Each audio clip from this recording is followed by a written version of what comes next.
عسلامة ومرحبا بكم في قناة أم سارة في ألمانيا. وينكم البنات؟ إن شاء الله تكونوا بخير وعلى خير وأموركم هانية. توحشتكم برشا وتوحشت الفيديوهات، توحشت برشا حاجات. حسيت وقلت خلينا نرجع لكم بعد الغيبة بفيديو قصير خفيف وظريف إن شاء الله يكون. واليوم إن شاء الله باش نعملوا مع بعضنا طاجين باللحم المفروم. تبعوا معايا المقادير. عندي لهنا بطاطا قصيتها يعني مكعبات باش نقليوها. تحب تقليوها في الزيت، انا باش نحطها الحقيقه في الفريتوز. عندي لهنا المعدنوس، انا هذا كونجولي مقصوص حاضر والا قطه. عندي العظم، عندي جبن، جبن مرحي، جبن كريمي زاده اي نوع تحبوه.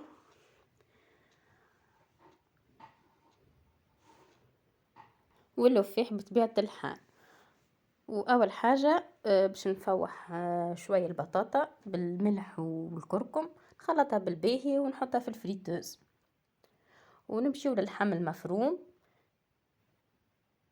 أنا خرجت كونتيتي متوسطة، حكيت 250 جرام كيكة. باش نحط عليها الملح، الكركم، الفلفل الأكحل وشوية زنجبيل، وعندي بصل وثوم مقطعين، وبطبيعة الحالة زيت زيتونة ولا زيت اللي طيبوا بيه وطيبتهم على النار. وتوا بعد ما طاب اللحم مفروم صبيته في البول وحطيت عليه ديريكت المعدنوس الكونجولي باش يتحل فيسا فيسا هكا كيما ريتو مقصوص جويد على الاخر. وحطيت فوق منه جبن هذايا الفتا ياسر بنين بصراحة، يبان الطاجين بصفة غريبة. انا ديما نحب الحقيقة الطاجين يبدا مشخشخ بالجبونات. وذيك الفريت اللي انا طيبتها باش نحطها معها، وحطيت معها مغرفة صغيرة نعناع شايح. وتو باش نبدا نحط في الجبن اللي عندي الاخر، الجبن الكريمي اي نوع، ولا تنجموا زاده تحطوا جبن مثلثات زاده يجي بنين مع الطاجين. والجبن رابي والعظم كهو باش نخلطوا بيه الكونتيتي نتاع الطاجين تكون يعني متماسكه، ماهيش جاريه برشا وماهيش زاده شايحه برشا، متوسطه. لهنا انا استخدمت 6 بيضات فقط، حسب زاد البيوريكس اللي باش تحط فيه الطاجين انتي وطيبه في الفور يعني عدد الاشخاص زاد تحب برشا تحب شوي. ونحطوه في الفور يطيب على 180 درجة لمدة نصف ساعة، وانتي بطبيعة الحال انتي والفور متاعك. ولهنا حبيت نزيد نعمل بيتزا توست. كما تشوفوا فيها حطيت الكابيت التوست اللي عندي على طبق باش ندخلو الفور، وجبت صوص طماط هذيك كونسونطري.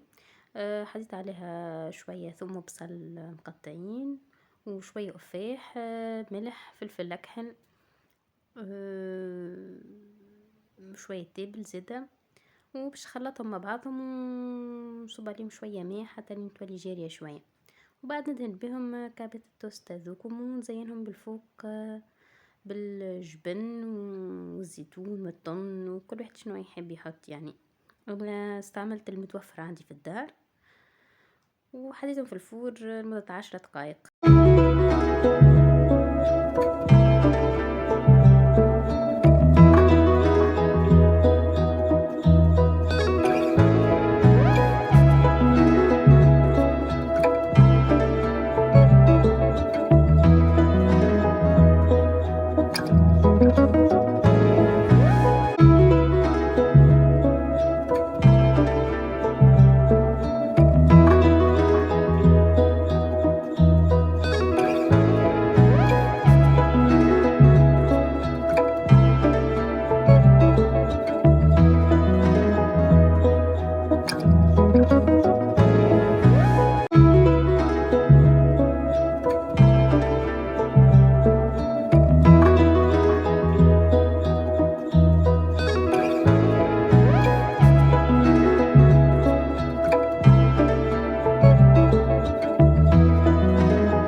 الطاجين متاعي بعد ما حضر، والبيتزا توست زادا حبيت نوريكم المنظر متاعو، راهو منظره مزيان برشا، وزادا المطعم متاعو ياسر بنين.